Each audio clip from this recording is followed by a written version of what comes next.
Bismillahir Rahmanir Rahim. Alhamdulillahi Rabbil Alamin. Wassalatu wassalamu ala Sayyidina Muhammadin Sayyidil Anbiya'i wal Mursalin wa ala alihi wa ashabihi wa man tabi'ahum bi ihsani ila yawmiddin. Babul qawli fil iqrari was sukuti anil hukmi. Hiki kitabu kinazungumzia masala ya usulul fiqhi. Na katika masala ya usulul fiqhi leo nimependelea tusome mlango ambao unazungumzia namna Mtume alivyokuwa akituza mambo, akiatuza. Yani kutuza ni kwa maana kwamba yanafanywa mambo mbele yake, hazungumzi chochote kwamba jambo hili lafaa ama halifai. Hasa kuto kuzungumza chochote kile, basi kwa Mtume sallallahu alaihi wasallam tunasema kule alikuwa akituza mambo. Wasukuti anil hukmi, na kunyamazia hukumu, kwa maana Mtume yanafanyika mambo mbele yake halafu hazungumzi jambo hili ni haramu au jambo hili lafaa. Sasa leo ndo tutazungumzia hilo. Sasa hapa nasema wal iqraru ay yasma Rasulullahi sallallahu alayhi wasallam shay'an fala yunkiruhu. Iqrar ni kusikia Mtume sallallahu alayhi wasallam kitu chochote alafu asikikanushe kitu kila au asikipinge.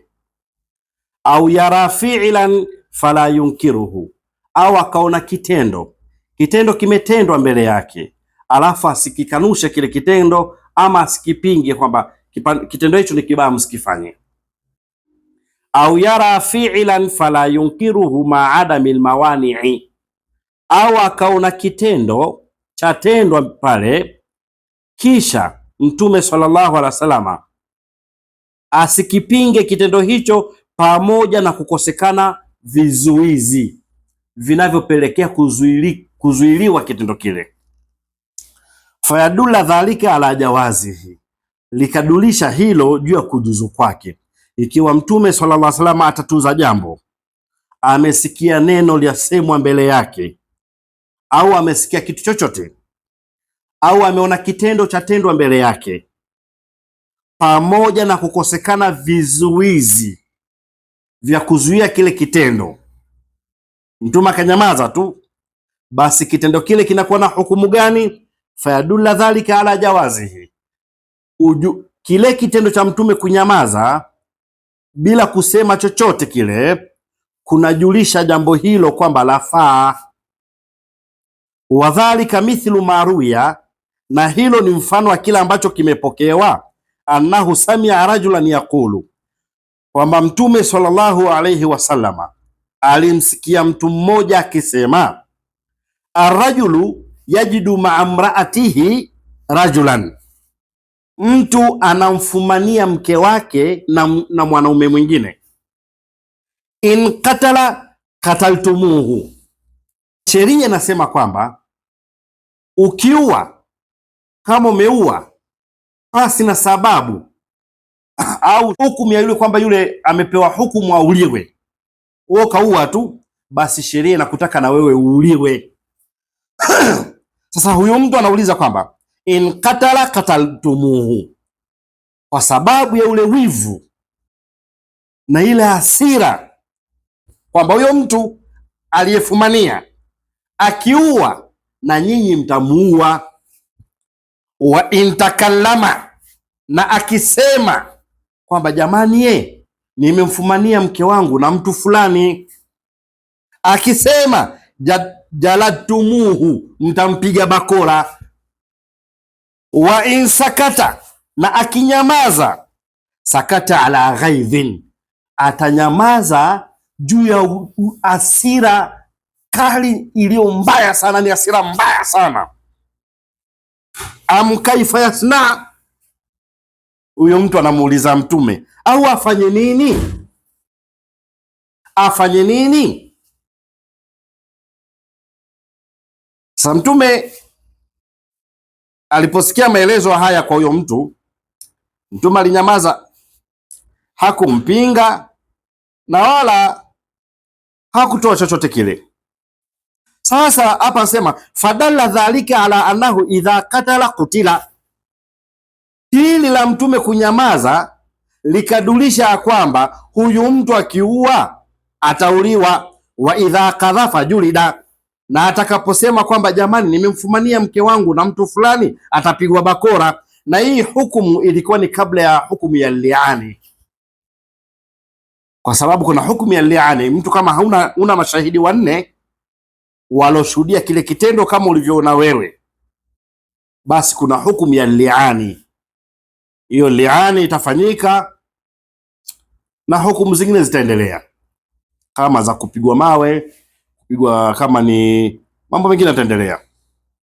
Kuna ushahidi sasa. Hapa tumesoma ikrari ya Mtume sallallahu. Mtume alinyamaza, ikadulisha hilo ya kwamba kweli huyu mtu akiua anauliwa, akitukana atapigwa.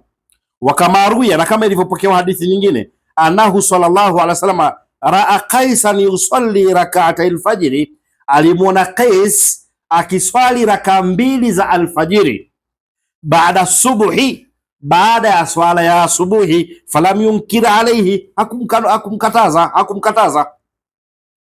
Nafikiri hili nalolisema litafahamika vizuri kwa wale ambao tukiswali swala subuhi msikitini, utaona baada ya swala ya asubuhi hakuna mtu yoyote atasimama ataenda kuswali swala ya sunna. Swala ya sunna huwa yafanyika kabla ya swala ya asubuhi, lakini ni misikiti mingi utaikuta watu wakiswali swala ya asubuhi, kisha baada ya hapo humuoni mtu kusimama kwenda kuswali swala ya sunna. Sasa hili lilitokea zama za Mtume sallallahu alaihi wasallam. Qais aliswali raka 2 za alfajiri baada subuhi, baada ya swala ya asubuhi. Falam yunkir alayhi, Mtume swalla hakumkataza. Fadalla ala jawazi malaha sababu baada subuhi, ikadulisha kwamba inafaa swala ile ambayo ina sababu baada ya swala ya asubuhi. Baada ya swala ya asubuhi ukiswali swala ingine kama ni sunna iwe na sababu, basi yajuzu. Liannahu la yajuzu an yara munkaran fala yunkiruhu maa alqudrati alayhi, kwa sababu Mtume sallallahu alaihi wasallam hakujuzu juu yake akauona uovu akaacha kukanusha na kuondoa uovu ule pamoja na kuweza. Haiwezekani kwa Mtume sallallahu alaihi wasallam aone jambo ovu lafanywa mbele yake halafu aache kuliondoa wakati ana uwezo mkubwa kuliondoa ovu hilo. Lianna fi tarki linkari, kwa sababu katika kuacha kukanusha, kuondoa ule uovu, ihaman anna dhalika jaizun, kuna kugegeza, kudhanisha kwamba hilo lafaa.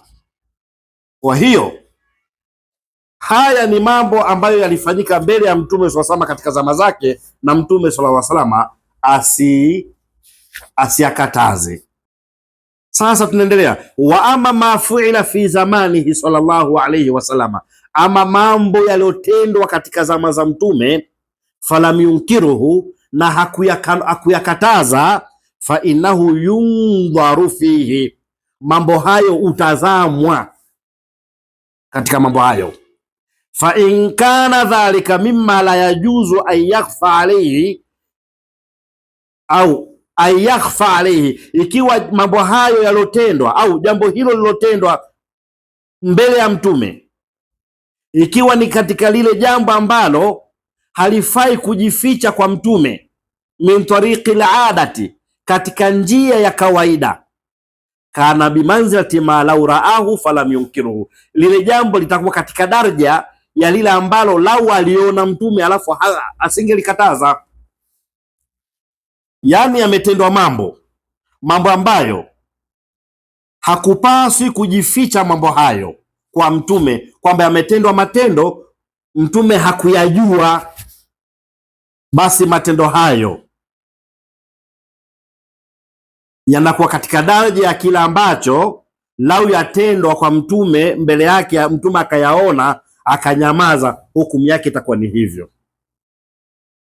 Wadhalika mithlu maruya na hilo ni mfano wa kile ambacho kimepokewa, anna Muadhan kana yusalli al-ishaa ma'a an-nabii sallallahu alaihi wasallam, kwamba Muadhan alikuwa akiswali swala ya Isha pamoja na Mtume sallallahu alaihi wasallam, thumma yati qaumahu, kisha anaiendea familia yake nyumbani kwake, na nyumbani kwake fi bani Salama, katika bani Salama, fayusalli bihim, anawaswalisha huyu Muadhi, anawaswalisha watu wa nyumbani kwake, hiyo swala, kwa hiyo swala lahu, kwake yeye, tatawuun, inakuwa ni sunna, walahum, na wao ile swala yao, faridhatul isha, inakuwa ni faradhi ya Isha.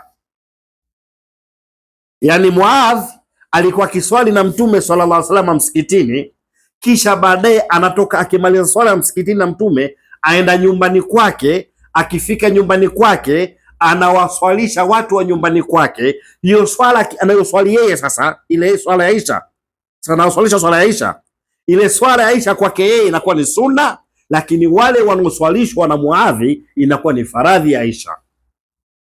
Sasa jambo hili huyu alikuwa akilifanya nyumbani kwake, fayadullu dhalika ala jawazi liftiradhi khalfa almutanaffili, hilo likatufundisha ya kwamba kuna juzu kuswali swala ya faradhi nyuma ya anayeswali swala ya sunna.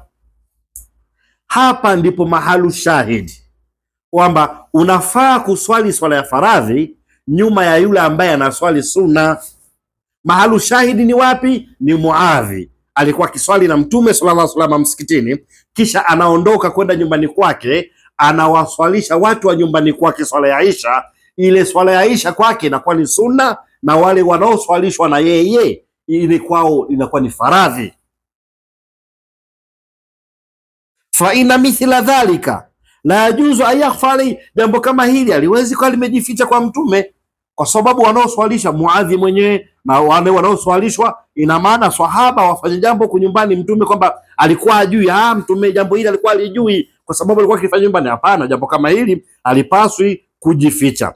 Sasa kwa sababu jambo hili si jambo linalofaa kujificha kwa Mtume kwamba alikuwa hajui, ina maana alikuwa ajua. Ni sawa sana jambo hili kama laula fanyika mbele yake, Mtume angelinyamaza tu kujulisha, kufahamisha kwamba ni ikrari hiyo.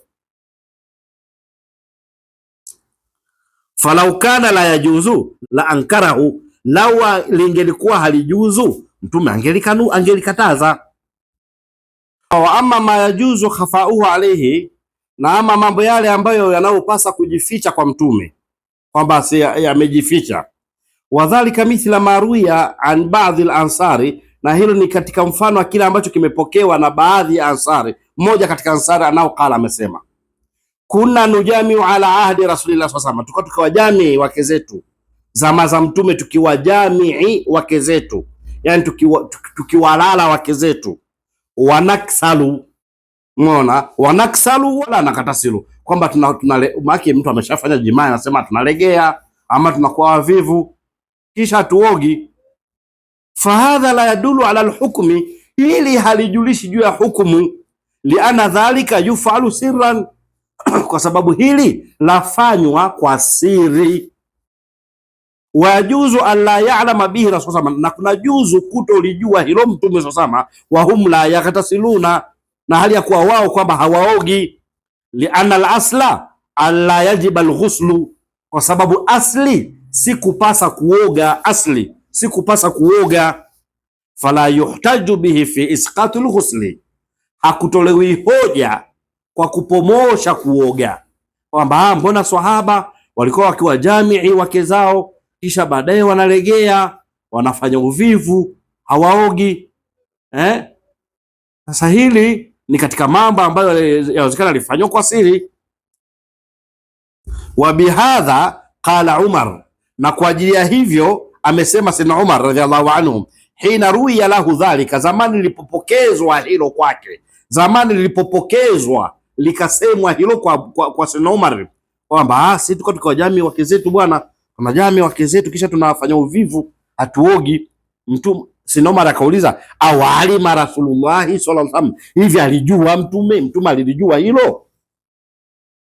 Fa akarrakum alayhi, akawatuza juu ya jambo hilo kwamba akawaacha kwamba ni sawa. Faqalu la, wakasema hapana, Mtume alikuwa halijui hilo. faqala fama someni, naitwa Ustaz Juma na Msoma.